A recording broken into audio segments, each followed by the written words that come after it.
येते. मी इयत्ता 7वी शिकते. माझ्या शाळेचे नाव सुदर्शन प्राथमिक शाळा. मी आज सावित्रीबाई यांची भूमिका निभावणार आहे. ओळखलं मला? होय, मी सावित्री ज्योतिबा फुले बोलते. एरवी मी बोललेही नसते, पण तुम्ही माझ्या विचाराचे घोटून घोटून क्रीम केले.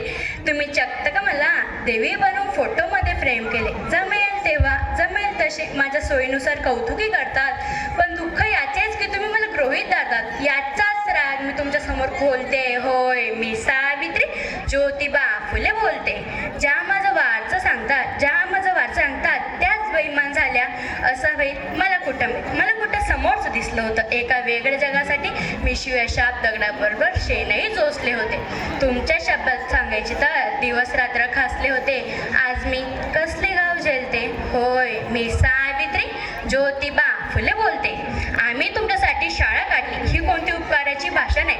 अच्छा, बाजारात समाजसेवासारखा हा बेंडबाजा गरदाशा नाही. मी विसरून गेले होते आम्ही कोणकोणत्या वेळी बचवल्यात. हल्ली मात्र तुम्ही आमच्या आत्मसन्मानाला डिवचल्यात. म्हणूनच तुमच्या बैरकानी मी गराणे घालते. होय, मी सावित्री ज्योतिबा फुले बोलते. आज तुम्हाला काही सुद्धा सोचायचे नाही. शाळा काढणाऱ्याच्या गाडीतच तुम्हाला बसायचे नाही. एखाद दुसरे यशवंत शोधून त्याला आधार द्यायला पाहिजे. म्हणूनच तुमच्या बैरकाने मी गराणे घालते. होय, मी सावित्री ज्योतिबा फुले बोलते. माय माऊलींनो, लेकी बाळींनो, तुम्ही शिकल्या असावर पण विकृत श्रीमुक्तीच्या प्रत्येक काळानं झालं. माझं वारचं सांगून स्वतःसाठी राखतात आणि गर्भातलं सावित्रीचं गाण गर्भातच दाबतात. म्हणूनच लेकींनो, मी तुम्हाला बोलते. होय, मी सावित्री ज्योतिबा फुले बोलते.